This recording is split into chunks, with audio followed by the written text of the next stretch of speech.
Hi there, it's Anita Johnson, and just a quick request before we get started.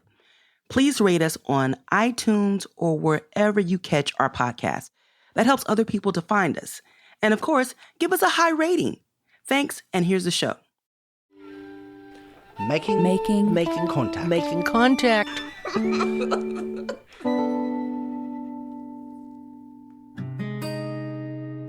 Welcome to Making Contact. I'm Salima Hamarani, and today we're bringing you a two-part radio documentary from San Francisco Public Press about radioactive contamination at the Hunters Point Naval Shipyard, which they produced in 2020.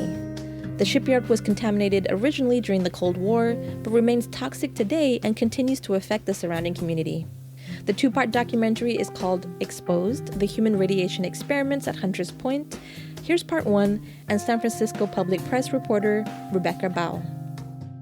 In San Francisco's Bayview Hunters Point neighborhood, many people have stories of fighting cancer and other diseases.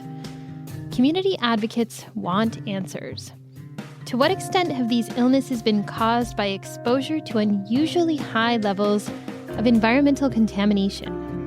Contamination like toxic waste that lingers at the Hunters Point Naval Shipyard, left over from the Cold War era. We didn't know the shipyard, we knew it was a Navy shipyard, but we didn't know how contaminated it was.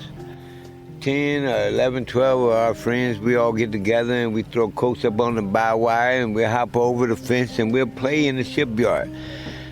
Mud, everything. We didn't know it was nuclear.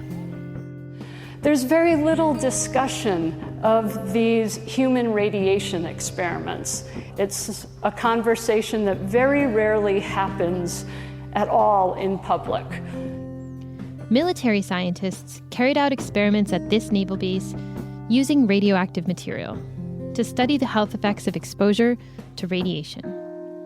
These days, neighborhood activists find they have to take the initiative themselves to get studies done on the possible lingering effects.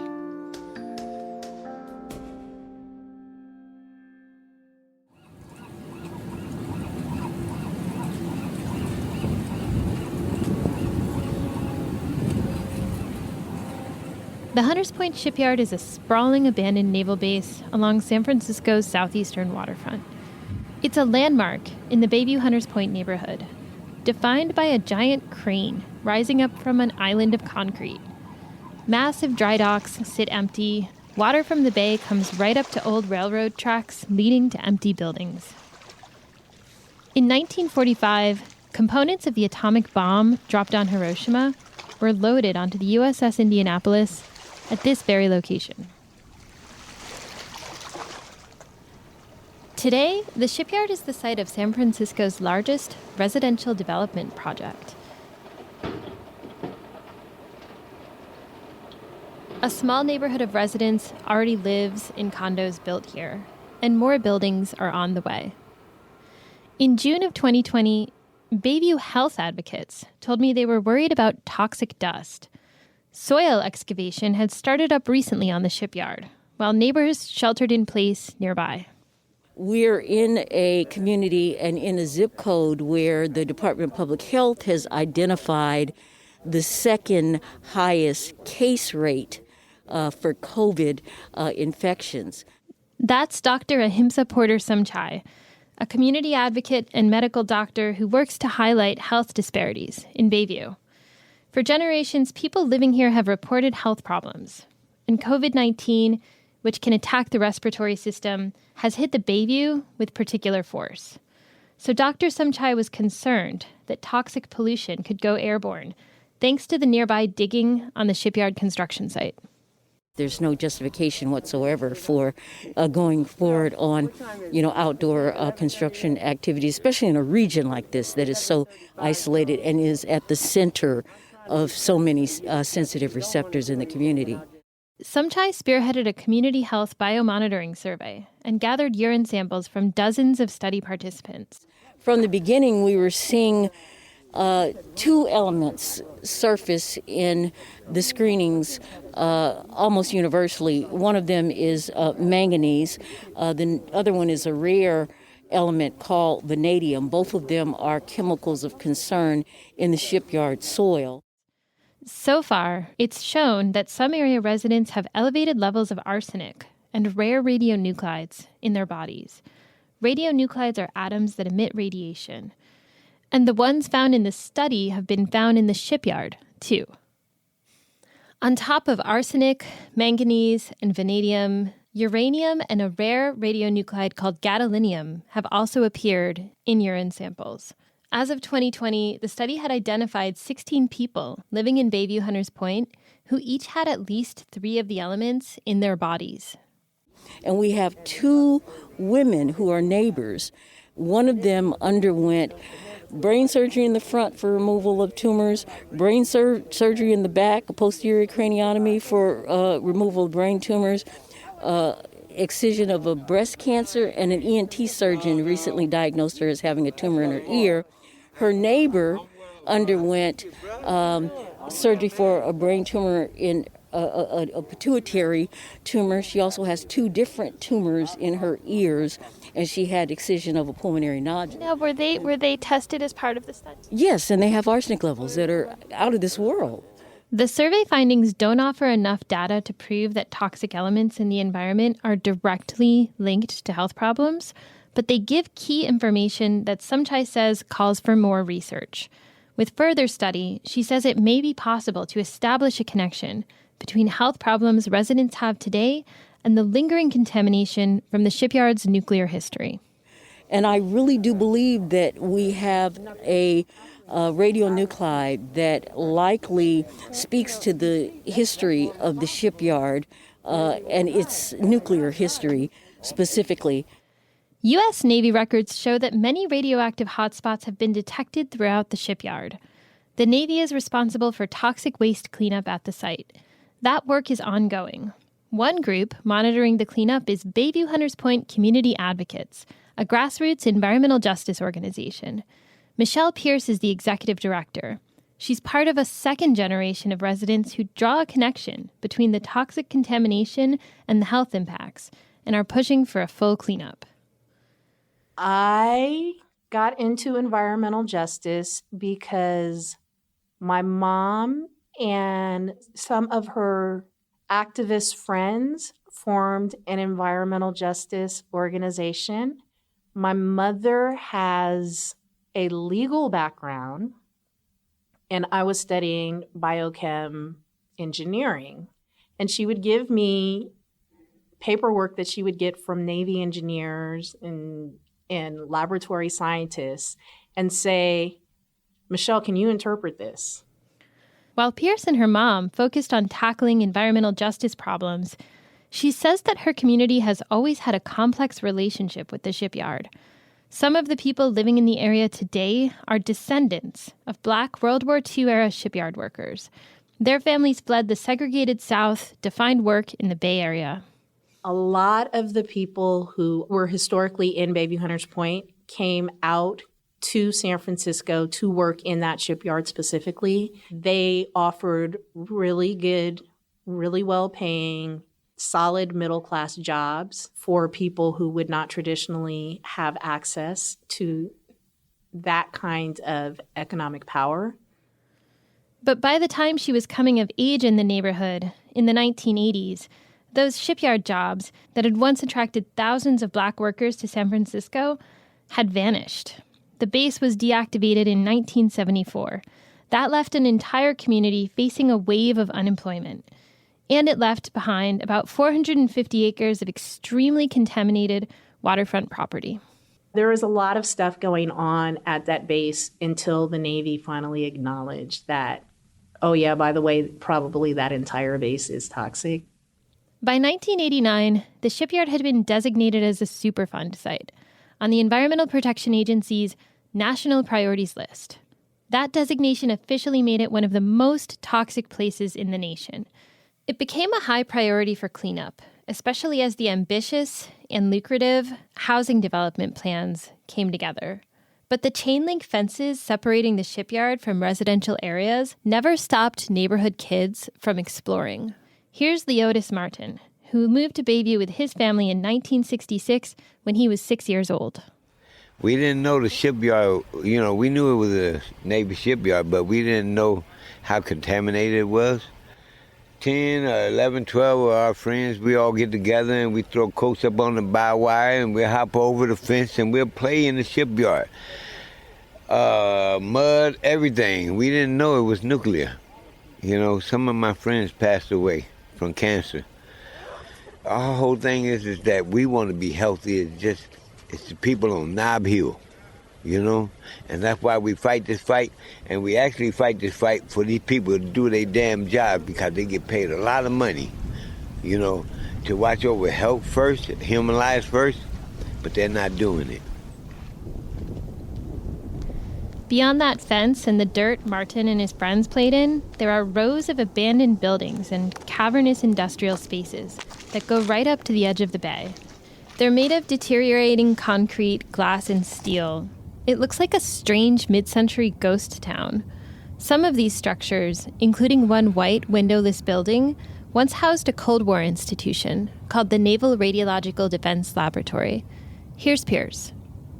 So for the 20-something years that lab was open, their entire focus was we're going to find a way to clean this stuff up.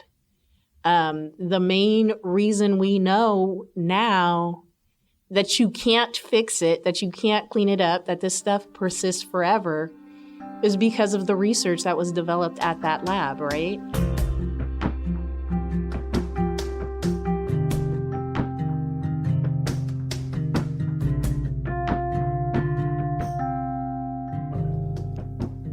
The Naval Radiological Defense Laboratory is an ethically questionable part of the shipyard's history.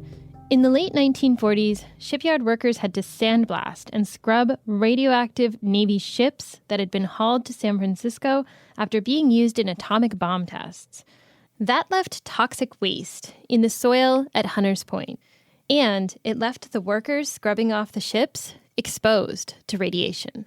They were closely monitored by medical scientists to find out how much radiation they were absorbing on a daily basis. Documenting their ongoing exposure was a way for military scientists to collect data to establish radiation health and safety standards. A few years ago, my colleagues and I started diving into declassified government records produced by the lab. These documents are kept at the National Archives in San Bruno. According to a 1946 memo, the lab planned to conduct suitable experiments to see if safety protocols for working on irradiated vessels should be adjusted. It's somewhat ironic that back then, the levels of radiation people were exposed to were closely monitored by scientists, when in the present day, residents remain in the dark about their potential exposure to toxic materials. The big difference is that back then, the shipyard workers had scientific value to the Navy, because lab scientists were able to extract data from them for all kinds of purposes. Unfortunately, the shipyard isn't the only toxic hotspot in the Bayview Hunters Point neighborhood today. I had family that lived out here. I lived out here for a brief moment. We brought property out here. I still have family living out here. I taught school out here. Raymond Tompkins is a longtime community advocate, chemist, and former member of the Hunters Point Shipyard Restoration Advisory Board. Years ago, I joined him on a drive through the neighborhood. He knows the location of every government agency air pollution monitor ever installed. They monitor dust, which could carry toxic chemicals. To your left is Hunters Point, okay? To your right, you see 101, see the traffic, and then that freeway there is 280. Now, in between is 90% of all light industry in San Francisco. That stack right there, smokestack, that's the sewage plant. Look underneath the freeway where my finger is pointing. You can see the rusty metal, and that's the heavily recycling plant, okay? Look over there, you can see to your left, you see the piles of rock. That is where they have the cement factories. The dust just blows. Straight over there where you see the green glass, that's the shipyard. All of this blows over there into that neighborhood. For Tompkins, the legacy of toxic pollution at Hunters Point is inextricably linked with a long history of discrimination. But go back even farther in time and you realize how the source of this contamination is linked with human rights abuses and environmental destruction halfway across the world. Just a quick break here to remind you that you're listening to Making Contact. This week is part one of a two-part documentary from San Francisco Public Press called Exposed: The Human Radiation Experiments at Hunters Point. You can find more information about the documentary on our website at focmedia.org. And now, back to the show. Much of the nuclear waste in the soil in San Francisco actually originated in the Marshall Islands, where the U.S. military detonated 67 nuclear bombs between 1946 and 1958. The first Pacific nuclear test was Operation Crossroads in July of 1946. The Navy exploded 2 atomic bombs at Bikini Atoll, a remote lagoon in the Marshall Islands. But first, it forced 167 islanders to leave. Tell them, please, that the United States government now wants to turn this great destructive power into something for the benefit of mankind. That's a recording of U.S. military officials asking indigenous Marshall Islanders to leave Bikini Atoll and giving them virtually zero information about what was about to happen. Now they have heard of our plan for their evacuation. Will you ask King Judah to get up and tell us now what his people think and if they're willing to go? According to anthropologist Holly Barker, who wrote about nuclear testing in the Marshall Islands, Judah replied that if the United States needed the islands and the lagoon, the Bikinians would lend it to them. At the time, they viewed the U.S. as friends and allies. Half a century later, Anderson Jibas, the present-day mayor of Bikini and Kili, the island that the Marshallese living on Bikini were relocated to, addressed members of Congress. Mayor Jibas said 7 of his elder family members were from Bikini. They were made to leave to make way for nuclear explosions. Some of the bombs vaporized entire islands. This was at a 2018 committee hearing. Our ancestors moved from the beautiful Bikini Atoll so that 23 thermonuclear bombs could be detonated, poisoning and vaporized 3 of our islands. That has been our experience. Bikini too and must live with the consequences, removal and displacement. Nobody knows these consequences better than we do. Certainly no agencies in Washington, D.C. But as he told the committee chair, Senator Lisa Murkowski, at the hearing, the Department of Energy had found it was still too dangerous to return. And sea level rise from climate change is quickly threatening the island they were relocated to. Madam Chair, we cannot go back to Bikini because it's filled with radiation. Cesium-137, strontium-190 is filled, and we cannot live there according to studies of DOE who stay there.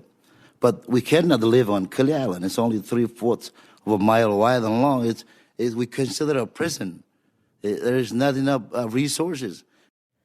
Back in 1946, after the evacuation of Bikini Atoll, the Navy assembled more than 100 target ships in the lagoon. Then it set off 2 plutonium bombs, each with a force equivalent to the bomb dropped on Nagasaki the year before. The Navy's tests also affected its own personnel. Observation ships were sent in to witness the test detonations. Those ships had sailors on them. Everybody is told to get out on the flight deck and stand at attention and face the blast. 5, 4, 3, 2, 1, fire. An airplane dropped the first nuke. Radio operator Arthur Fortin described the next blast, this one from the waters below. The blast sent a 90-foot wave into the air. It rained down onto the ships and coated everything in a mix of fission byproducts. And there was a big, big splash, a spray, I guess you could call it, instant fog. Yeah, I think they should have told them what was going to happen. They were just going on a test, that's all we knew. But we didn't know we were going to be in it. Fortin, who told his story 40 years later to researcher Sandra Marlowe, was one of thousands of Army and Navy veterans exposed to radiation during the atomic testing era. At the time of Operation Crossroads, atomic energy was a new phenomenon. After the tests, the Navy suddenly had a radioactive fleet on its hands, and it wasn't prepared to clean it up. So what did the Navy do? This is why you're here. They decided to bring 79 of those contaminated ships to Hunters Point. And they tried over a period of years to decontaminate these ships. That's Daniel Hirsch, president of Committee to Bridge the Gap, an environmental watchdog organization. In a presentation to shipyard residents in November of 2018, he explained how the Naval Radiological Defense Laboratory had tried to bring the ships to San Francisco to decontaminate them. And they brought back to Hunters Point vast quantities of nuclear weapons debris for analysis, filled with plutonium, uranium, fission products, activation products. They also then had licenses for vast amounts of radioactive materials of their own. Winds carried the sandblast throughout the shipyard, and radioactive fuel from the irradiated ships was burned in power plants on site.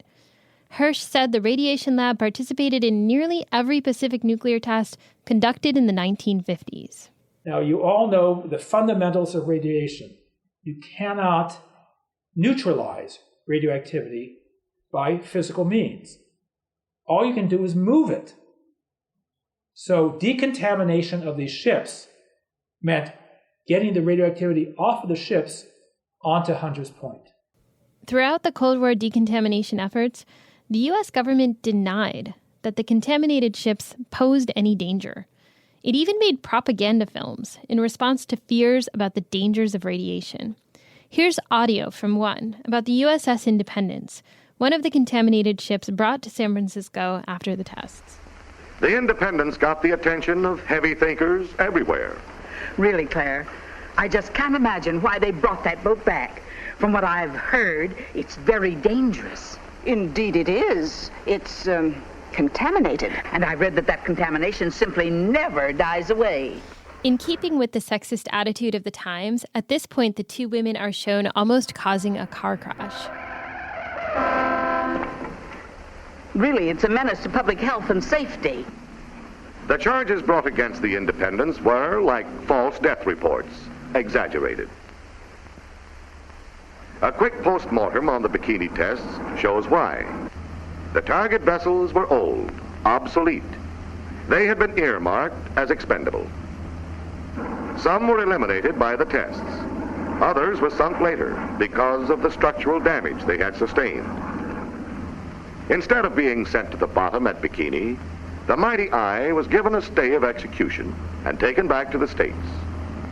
She served not only for radioactive study, but helped explode the myth that contamination is an everlasting hazard.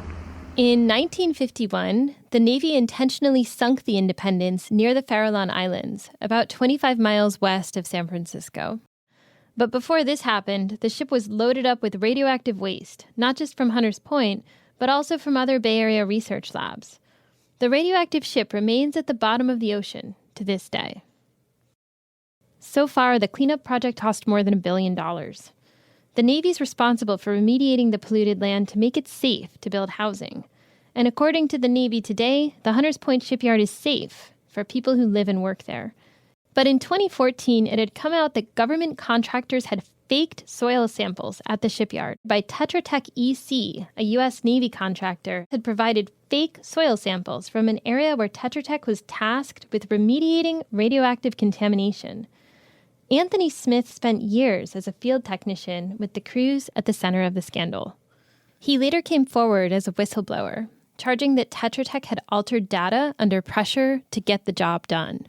And so about every building you see on this base, not all of them, but a bunch of them that we surveyed and cheated at, changing the data. Because the instrument takes a reading every 6 seconds, so you're talking about in a day's time, you're talking about thousands and thousands of counts of data that they was changing to lower them down to where they'd pass. You know, anything over background a time and a half is considered elevated. So you lower the number down to fit the background.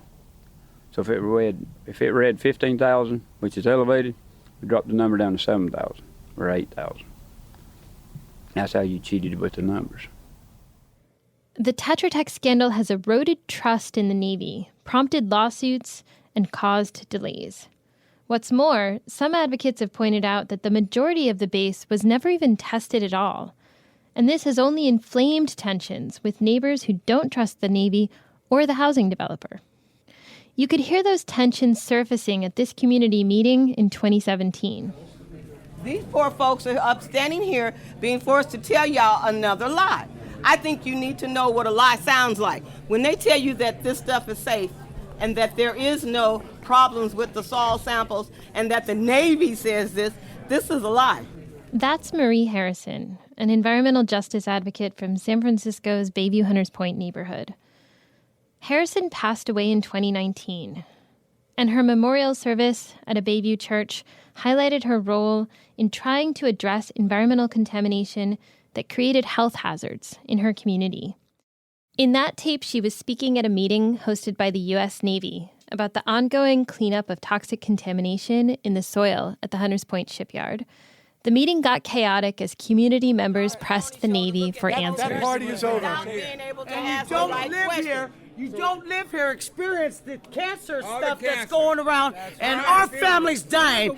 We as residents are stepping up right now, face to face, to let you know, stop lying to us, because we're the ones dying. You guys don't live here. We do, and our families live here.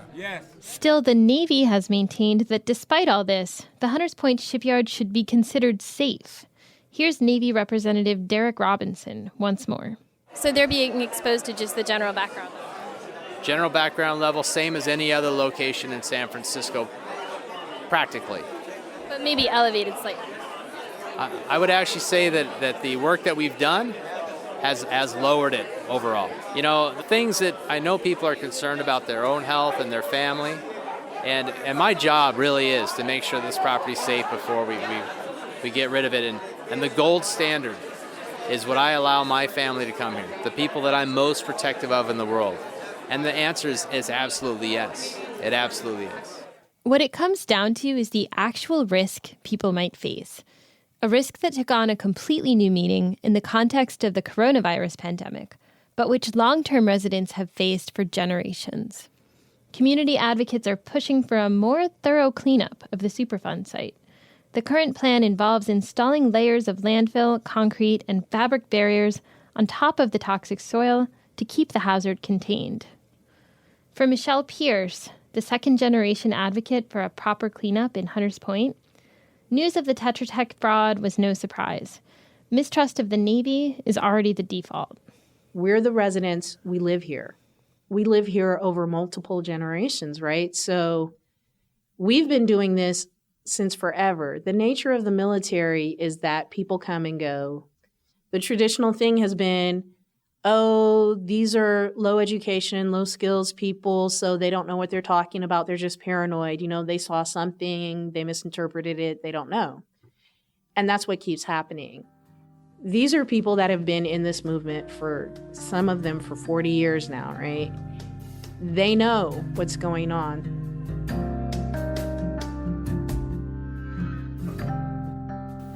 That was part 1 of Exposed, the human radiation experiments at Hunters Point from our friends at San Francisco Public Press.